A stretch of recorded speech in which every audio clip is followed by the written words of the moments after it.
प्यारे देशवासियों, नमस्कार।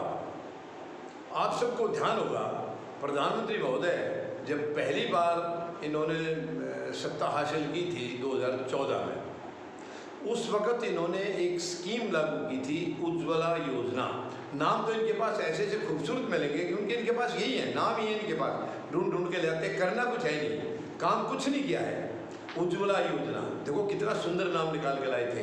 और जब ये योजना लागू की तो प्रधानमंत्री महोदय अपनी आंखें बंद बंद करके दिखाते थे कि देखिए हमारी माताएं, बहनें, बेटियां चूल्हे के ऊपर लकड़ी जला के रोटियां सेक रही हैं और उससे उनको अस्थमा की बीमारी हो रही है और कई बीमारियां उनको घेर रही हैं। ऐसे ऐसे सुंदर बयान प्रधानमंत्री महोदय ऐसे व्याख्यान करते थे, देश को मोहित कर देते थे।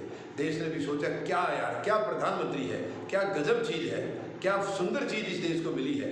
लेकिन बहुत जल्दी लोगों को पता चल गया कि वो सुंदर चीज़ कैसी थी। शायद इससे भयंकर चीज़ कभी इस देश को मिली नहीं है।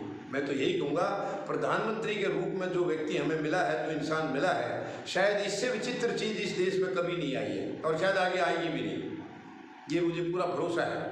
यानी आज मतलब इतना बढ़ चढ़ करके उसका प्रचार किया गया अपने हक में, मतलब लोगों को ऐसा बेवकूफ़ बनाया है। इनको बेवकूफ़ बनाना इतनी अच्छी कला है इनके अंदर कि मोहित कर देते हैं कि यार ऐसा तो इंसान मिलेगा ही नहीं। आज उस उज्ज्वला योजना की मैं वो बहुत लंबा है, सारी डिटेल तो आज आपको नहीं बता पाऊंगा कि आज थोड़ी समय की कमी है।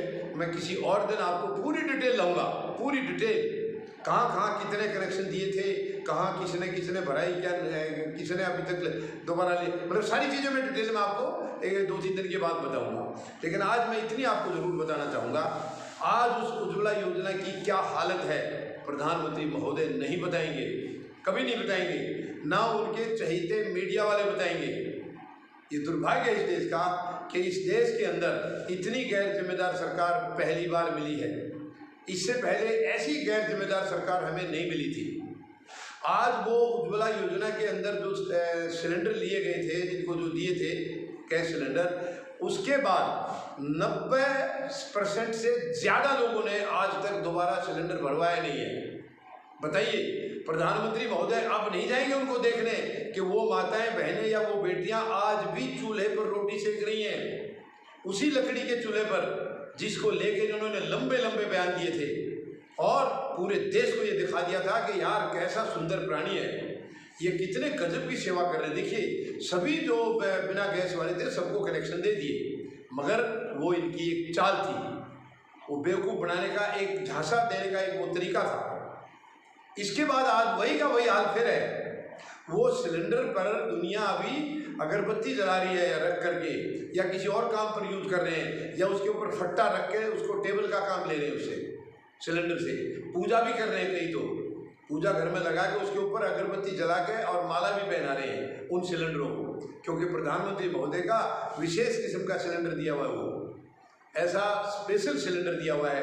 तो कहने का मतलब ये है, कैसी छोटी मानसिकता मतलब हमारे प्रधानमंत्री महोदय की है। दुख होता है ये कहते हुए, दुख होता है, क्योंकि वो बहुत मर्यादित कुर्सी है जिसके ऊपर वो बैठे हैं, मर्यादित कुर्सी है वो, यानी वो जो पद है गौरवान्वित पद है, लेकिन पद की तो गरिमा उसके हाथ में है जो व्यक्ति उस पर बैठता है, और उस व्यक्ति की खुद सोच और समझ कितनी नकारात्मक है ये पूरा देश जानता है। मगर कुछ ऐसे पाल रखे इन्होंने अपने, जो 24 घंटे इनका प्रचार करने के लिए, बेवकूफ़ बनाने के लिए जनता के अंदर घूमते रहते हैं 24 घंटे। लेकिन उन माता बहनों को आज वो माताएं बहनें गाली दे रही हैं, इनको कोस रही हैं कि कैसे पागल बनाया हमको, कैसे मूर्ख बनाया, हमसे वोट भी ले ली। देखिए, यह है प्रधानमंत्री महोदय की उज्ज्वला योजना, और ऐसी और बहुत सारी योजनाएं हैं। किसी दिन एक थोड़ा लंबे टाइम का एक वीडियो मैं बनाऊंगा, आपको सारी स्कीमों के बारे में आपको दिखाऊंगा, इनका कब कब क्या क्या वायदा किया है, पहले ये क्या क्या भाषण करते थे। आज ये अपने वीडियो को खुद अगर सुन लें तो शायद इनको खुद से अपने आप से शर्म आ जाएगी कि उस टाइम क्या क्या कहते थे, दूसरों में क्या क्या दोष लगाते थे, और जितने दोष दूसरों में लगाते थे उससे कहीं ज़्यादा दोष इनके अंदर खुद हैं। लेकिन उनको नहीं देखेंगे, ना ये खुद देखेंगे, ना इनके मीडिया वाले देखेंगे, क्यों, मीडिया तो इन्हीं के हैं, वो तो नतमस्तक है, इसलिए तो गोदी मीडिया कहा जाता है उनको। तो कितनी शर्म की बात है, देश को बेवकूफ़ बनाया, महिलाओं को बेवकूफ़ बनाया, उन माताओं को, बहनों को, बेटियों को बेवकूफ़ बनाया इन्होंने। जो जो शुरू से आज़ादी के टाइम से अब तक नज़रअंदाज किया जाता रहा है, उन्हीं को इन्होंने भी बेवकूफ़ बनाया है। और बड़ी लंबी लंबी बातें करके आए थे ये, बेटी बचाओ बेटी पढ़ाओ। तो ये बड़ी दुख की बात है कि इस तरीके से खिलवाड़ करके, वोट बैंक के साथ ऐसी खिलवाड़ करके और ज़बरदस्ती वोट हार, ये तो 2019 तक की कहानी थी। 19 में तो इन्होंने वोट लेने की इनको ज़रूरत नहीं पड़ी। 19 में ईवीएम मशीन ने पूरी तरह से इनका साथ दिया है, तहे दिल से ईवीएम मशीन ने इनका साथ दिया है। लेकिन अब समय आ गया है, इनका साथ छुड़वाना होगा, हमें छुड़वाना होगा, क्योंकि ईवीएम और बीजेपी का गठबंधन बहुत ही खतरनाक है। इस गठबंधन को तोड़ना होगा, हर हालत में तोड़ना होगा। ये गठबंधन देश हित में नहीं है, ये देश की बर्बादी का गठबंधन है।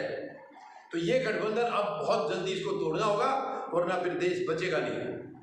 तो मैं निवेदन करूंगा प्रधानमंत्री महोदय, कभी अपने अंदर भी झांक लिया करो, अंतरात्मा से भी कभी सवाल कर लिया करो। जब मन की बात करते हो तो कभी अंतरात्मा से भी बात कर लिया करो। जनता से तो आप नहीं करेंगे, जनता के मन की बात तो नहीं करेंगे आप, कम से कम अपनी अंतरात्मा से ही बातचीत कर लिया करो। उनसे ही कभी कभी कुछ बतिया लिया करो कि वो क्या कह रही हैं, आप उनकी सुनते ही नहीं हो। उम्मीद है प्रधानमंत्री महोदय अपने अंदर झांकेंगे और जो कहते आए हैं और करते क्या है अभी, इसके ऊपर कुछ गौर करेंगे। मैं ऐसी उम्मीद लगा रहा हूं। धन्यवाद। जय जवान,